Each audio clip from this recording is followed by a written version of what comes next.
Assalamualaikum warahmatullahi wabarakatuh. Waalaikumsalam warahmatullahi wabarakatuh. Bismillahirrahmanirrahim. Alhamdulillahi rabbil alamin. Wassalatu wassalamu ala ashrafil anbiya'i wal mursalin, imamil muttaqin, sayyidil ghurril muhajjalin, Sayyidina wa maulana Muhammadin wa ala alihi wa ashabihil mujahidin at-tahirin, amma ba'du. Saudara-saudara kaum muslimin rahimakumullah. Dalam kehidupan ini, pada satu sisi memang kita harus melaksanakan berbagai kegiatan amal ibadah. Tetapi pada sisi lain, kita juga harus menjaga jangan sampai amal ibadah yang sudah kita kerjakan itu dihancurkan oleh sikap kita sendiri. Bahwa kita sudah sholat, alhamdulillah. Bahwa kita sudah zakat dan memberikan sedekah, syukur. Bahwa kita sudah melaksanakan ibadah haji, thayyib. Apakah dengan demikian amal kita sudah menjadi banyak? Nanti dulu. Jangan berbangga hati dan puas diri. Pada kesempatan yang berbahagia ini, saya ingin menyampaikan satu hadis yang diriwayatkan oleh Imam Ad-Dailami, di mana Rasulullah sallallahu alaihi wasallam pernah bersabda, "Sittatu asya'in tuhbitul a'mal." Ada 6 perkara yang bisa menghancurkan amal yang sudah kita kerjakan. Salat yang sudah kita kerjakan itu, zakat yang sudah kita bayarkan itu, haji yang sudah kita tunaikan itu, bisa dihancurkan oleh 6 perkara ini. Nanti di akhirat, pada saat setiap orang menunggu pahala dari ganjaran amal yang ia kerjakan di dunia ini, kita menanti dan menanti, ya Rabb, mana amal kebaikan saya? Mana pahala kebajikan yang saya lakukan? Hasilnya tidak ada. Amal yang kita kerjakan dihancurkan oleh sifat-sifat yang akan kita kemukakan pada pertemuan kali ini. Yang pertama yang bisa menghancurkan amal adalah al-istighalu bi'uyubil khalqi. Orang yang terlalu sibuk mencari-cari aib dan kekurangan pada diri orang lain. Habis waktunya hanya untuk mengorek-ngorek celah orang, sementara ia lupa pada aib dan celak dirinya sendiri. Sifat seperti ini menghancurkan amal yang sudah kita kerjakan. Sedangkan baginda Nabi mengajarkan, tuba liman syaghalahu aibuhu an uyubin nas. Beruntunglah orang yang kekurangan pada dirinya menyebabkan dia sibuk sampai ia tidak sempat mencari-cari aib dan kekurangan pada diri orang lain. Saudara-saudara kaum muslimin rahimakumullah. Sibuk mencari aib orang tentu bukan dengan tujuan positif. Latar belakangnya kadang-kadang karena jealous, karena hasud, kecemburuan sosial. Sore, pagi, siang, malam kita korek-korek kesalahan orang dengan target hancur martabatnya, jatuh kehormatan dirinya, hilang nama baiknya. Dilupakan dan terisolir dari tengah-tengah masyarakat. Perbuatan yang demikian sungguh terlalu amat sangat kejam. Salat kita, puasa kita, haji kita bisa dihancurkan jikalau kita terlalu sibuk mencari-cari aib orang lain. Muslim dengan muslim itu bersaudara. Kalau kita menganggap muslim yang lain adalah saudara kita, maka aibnya adalah aib kita. Kekurangannya juga adalah kekurangan kita. Pada saat kita melihat pada dirinya terdapat kekurangan, tugas kitalah menutupi. Ini yang dijamin oleh Nabi, man satara musliman satarahullahu fid dunya wal akhirah. Siapa yang menutupi aib dan celak orang-orang beriman, Allah akan menutupi aib dan celaknya di hari akhirat nanti. Zaman sekarang, zaman gosip. Zaman sekarang, zaman isu. Sehingga hal yang 1 meter pun dapat jadi 5 meter. Yang 5 meter dapat saja menjadi 10 meter. Kita sibuk membumbui hal-hal yang kita tidak tahu duduk perkara yang sebenarnya. Bahkan lebih celaka, kadang-kadang kita malah sok tahu. Memberikan vonis dari sudut pandang kita sendiri. Adalah tidak bijaksana jika kita mengukur baju orang lain dengan badan sendiri. Baju orang lain kita ukur pakai badan kita. Tentu saja enggak pas. Begitulah. Terlalu sibuk mencari-cari aib orang lain, menghancurkan amal ibadah yang sudah kita kerjakan. Na'udzubillah, summa na'udzubillah. Kadang-kadang hadir majelis taklim di pengajian, ngaji setengah jam, ngomongin orang 2 jam setengah. Tekor, defisit, belum bergeser dari majelis taklim. Ini kan penyakit rohani, di mana kedudukan kita antara sesama muslim bagaikan satu tubuh. Kalau yang satu sakit, yang lain ikut merasakan sakit. Yang satu terhina, yang lain ikut merasakan terhina.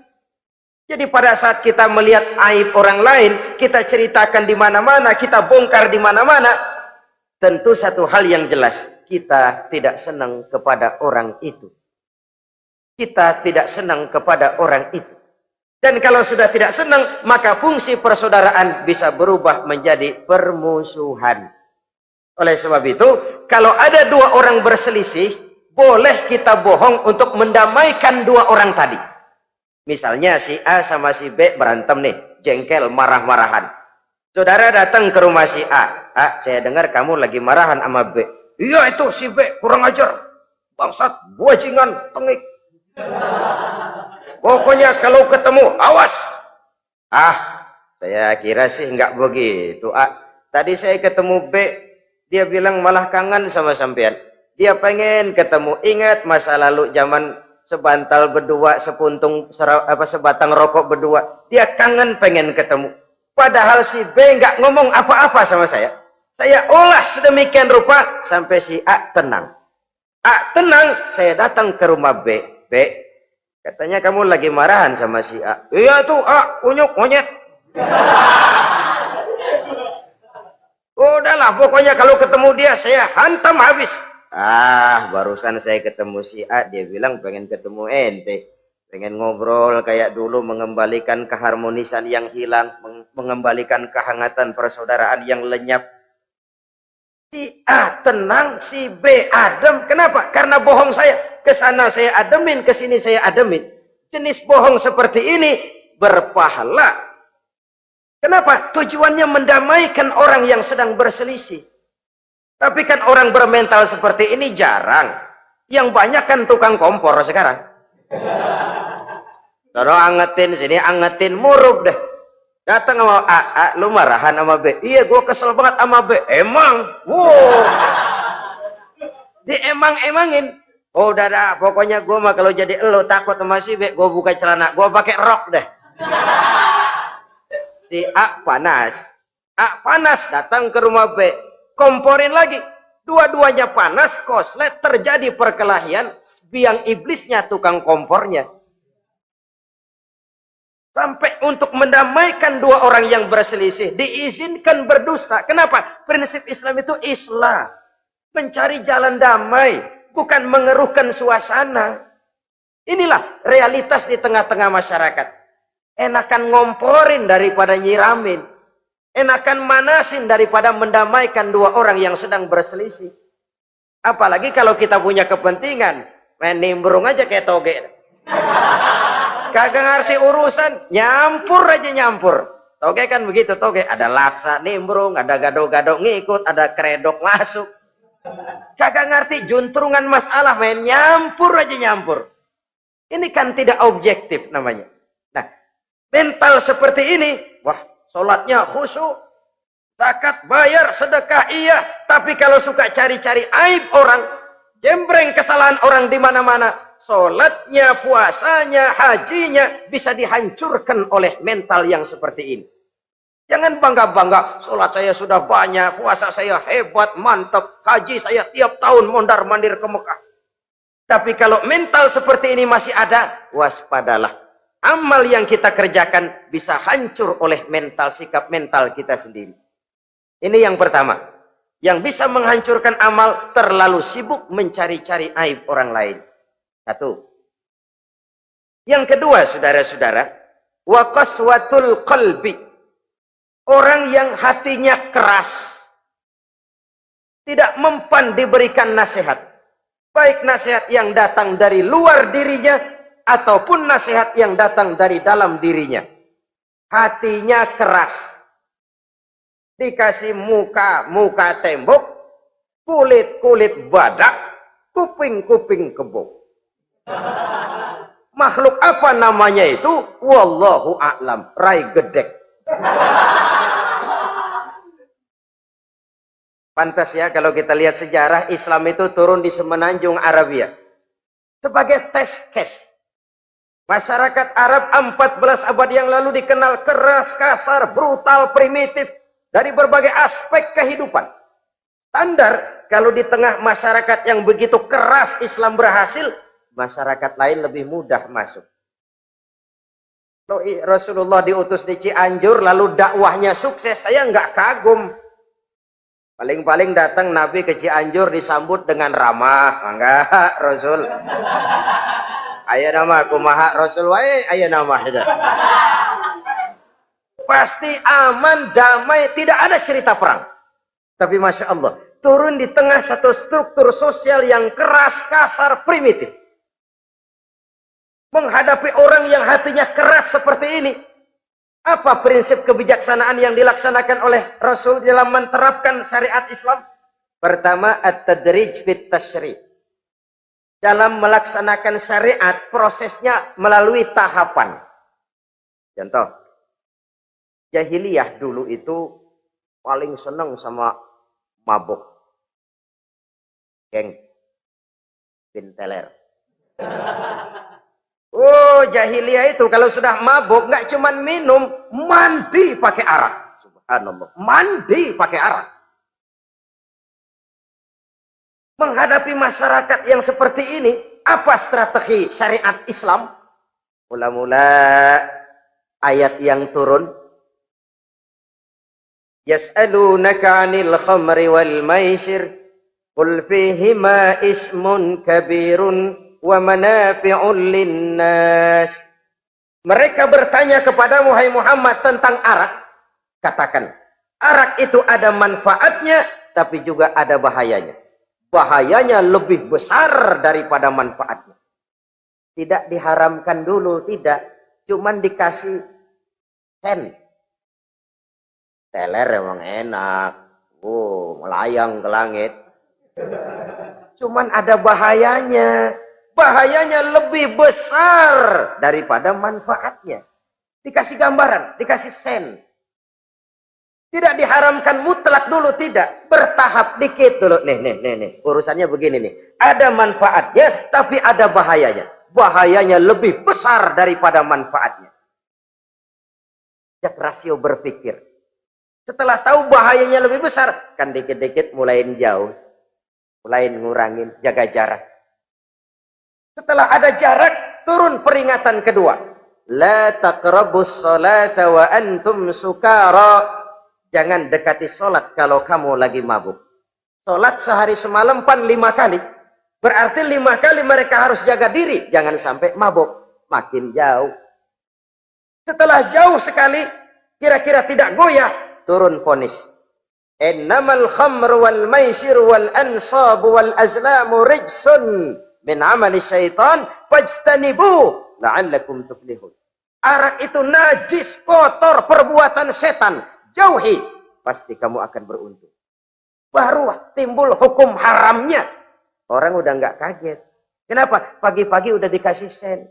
Bahayanya lebih besar. Kalau sholat jangan, kalau mabuk jangan mendekati sholat. Makin jauh. Ini tahapan. Sama juga kita kan. Begitu jebrol lahirnya cuman susu ibu. Gedean dikit sang Ambon. Kan gitu. Gedean dikit pisang ulek. Gedean dikit nasi. Udah gede bener jengkol jijelin. Proses. Coba bayi begitu lahir kasih pisang batu, tenggeng. Gak kuat. menerima, belum waktunya. Ini proses yang dilaksanakan oleh strategi syariat Islam untuk mengobati penyakit qaswatul qalbi ini. Keras hati. Syariatnya bertahap. Tidak drastis. Tidak kalau sudah begitu ya mesti begitu. Tidak. Konsep kedua, taklilut takalif, menyedikitkan beban. Coba kita lihat, seluruh konsep agama, kalau kemampuan melaksanakan perintah berkurang, stressing perintahnya ikut turun. Angkat tuh beras 100 kilo. Nggak kuat pak, 30 kilo dulu deh. Ntar balik lagi, lama-lama juga habis. Ini konsep untuk mengobati qaswatul qalbi. Bertahap. Semua perintah agama itu begitu. La yukallifullahu nafsan illa wus'aha. Allah tidak memberikan beban kecuali sesuai dengan kemampuan yang dimiliki oleh seseorang. Kalau kemampuan melaksanakan perintah berkurang, stres perintahnya juga ikut menurun. Salat wajib diri. Kalau mampu. Gak bisa pak salat berdiri. Salat dengan berbaring. Kalau mampu. Berbaring gak bisa pak. Pinggang kurap. Salat pakai isyarat. Kalau mampu pakai isyarat tidak bisa. Dalam hati setiap kemampuan melaksanakan perintah berkurang, stres perintahnya juga menurun. Taklilut takalif ini juga salah satu strategi mengantisipasi kerasnya hati. Nah, konsep yang ketiga dari syariat, al-musawat bainan nas fi takalifil ahkam. Persamaan terhadap manusia di dalam berhadapan dengan hukum Allah. Kadang orang yang hatinya keras itu, logikanya jalan, ngukur suasana. Gimana sih lu? Menggrip kagak mau ke masjid? No, yang Pak Haji masih di perapatan. Yang Pak Haji disebut. Itu kan cenderung orang begitu. Kalau dia nyolong ayam, dia tunjuk orang yang nyolong kambing. Ini apologi namanya. Kenapa lu nyolong ayam? No, yang maling kambing urusin, gedean.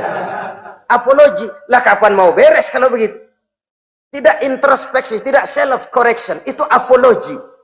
Untuk menutupi kelemahan diri, menunjuk kesalahan orang lain yang lebih besar. Itu kan nggak jantan namanya. Apologi. Tidak ada sifat untuk memperbaiki diri sendiri. Karena kecenderungan ini ada, Islam menutupi itu. Dengan apa? Semua manusia sama dalam berhadapan dengan hukum Allah. Gak ada iri hati dalam hukum Islam ini. Salat wajib. Wajib. Bagi siapa? Yang sudah balik dan mampu. Terhadap semua strata. Jenderal wajib, kopral wajib. Apalagi hansip. Tidak ada fasilitas. Wah kamu jenderal nggak apa-apa dah sembahyang setahun 2 kali. Idul Fitri aja sama Idul Adha. Enggak tuh. Semua manusia sama dalam berhadapan dengan hukum Allah. Itu yang Nabi ingatkan. Orang-orang sebelum kamu dahulu hancur. Umat-umat sebelum ini rusak binasa. Kenapa? Karena mereka kalau orang kecil berbuat salah. Hukum cepat-cepat ditegakkan. Tapi kalau yang besar berbuat salah. Mereka diam pura-pura tidak tahu. Jadi apa ini? Yang namanya mafia peradilan bukan cuma zaman ayeuna. Sejak zaman sebelum Islam Nabi sudah mengingatkan. Mereka dahulu hancur. Kenapa? Kalau orang kecil berbuat salah, hukum buru-buru ditegakkan. Rame-rame dikeroyokin. Giliran yang gede berbuat salah, diam pura-pura enggak tahu. Hukum pakai pandang bulu. Saudara-saudara kaum muslimin rahimakumullah. Oleh karena itu orang yang keras hati itu bisa merusak amalnya sendiri. Enggak mempan nasihat, rai gedek, muka-muka cuek. Baik nasihat yang dari luar maupun nasihat yang dari dalam enggak mempan. Kan dalam hidup ini ada nasihat dari luar, dari orang lain, bisa dari fenomena kehidupan. Ini juga nasihat. Oh, dia itu kaya tapi pelit.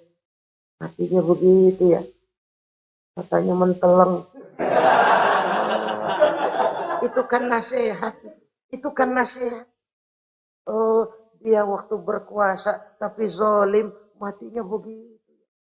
Perutnya pancung.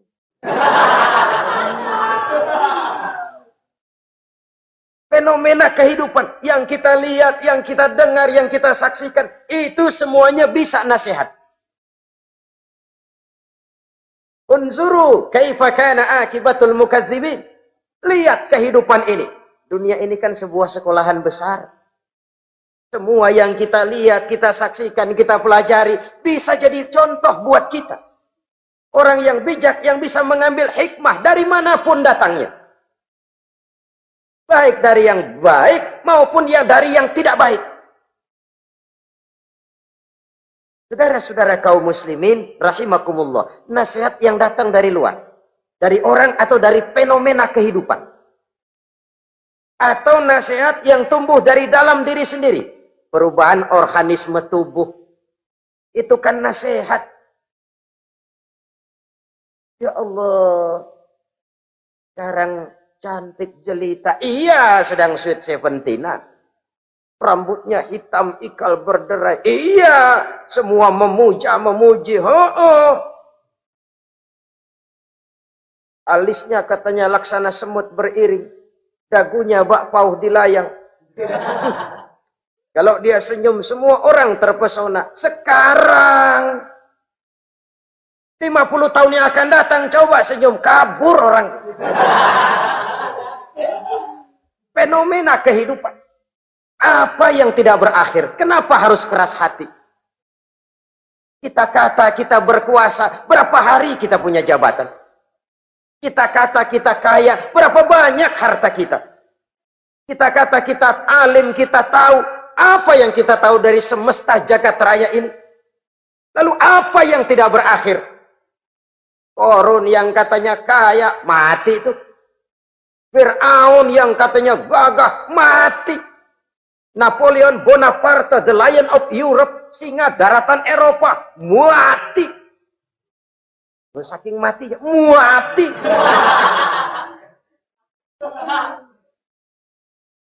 Kenapa harus keras hati? Kenapa tidak melihat perubahan fenomena alam sekitar ini? Apa yang tidak berakhir? Apa yang tidak selesai? Lalu apa yang mau kita sombongkan? Kenapa kita harus keras hati? Sehingga pantas dalam hadis kursi Allah menyatakan al-kibriya'u libasi. Sombong itu pakaianku. Manusia enggak pantas pakai pakaianku, kegedean. Pakaian Allah mau dipakai. Kalau Allah sombong, udah pantas aja udah. Kenapa? Kagak ada Tuhan lain selain dia. Udah pantas dia nyombong. Kita nyombong apaan? Oleh sebab itu, beruntung orang kalau diberikan hati yang lembut, mudah menerima kebenaran, peka terhadap kesulitan orang lain, ringan tangan memberikan pertolongan buat mereka yang memang memerlukan. Dan enggak semua orang dikasih begitu. Enggak semua orang. Lain ya, Umar bin Khattab sikapnya keras, tapi hatinya gampang menerima kebenaran. Nah, lain loh orang kayak begini. Keras sikap boleh keras, tapi hati mudah menerima kebenaran. Wah, kalau Umar kerasnya kan luar biasa. Tapi hatinya kok gampang menerima kebenaran. Ini hidayah. Coba lihat waktu berita Rasulullah meninggal dunia. Sampaikan oleh para sahabat, Umar jengkel. Cabut pedang. Siapa bilang Muhammad mati, saya tabas batang lehernya. Dia enggak siap menghadapi kenyataan. Emosinya yang jalan, bukan rasionya. Keras. Bilang deh, Muhammad meninggal. Saya tabas batang lehernya. Untung ada Sayyidina Abu Bakar. Beliau tidak bicara langsung, cuma pidato. Ayyuhan nas, man kana ya'budu Muhammadan fa inna Muhammadan qad mata. Wa man kana ya'budu Allah fa inna Allah hayyun la yamut. Hai manusia, siapa yang menyembah Muhammad, Muhammad sudah meninggal. Tapi siapa yang menyembah Allah, Allah maha hidup dan tidak akan pernah mati buat selama-lamanya. Sayyidina Umar tersentak. Subhanallah, saya salah. Bagaimanapun Muhammad hanya seorang manusia. Saya cinta dia, saya suka dia, nyawa saya pertaruhkan untuk dia. Tapi dia manusia dan saya tidak menyembah Muhammad. Ia sadar akan kekeliruannya, berlinang air matanya. Keras sikapnya, tapi lembut hatinya. Nah, yang kayak begini, bagus. Ini udah sikap keras, hati keras, yaitu tadi.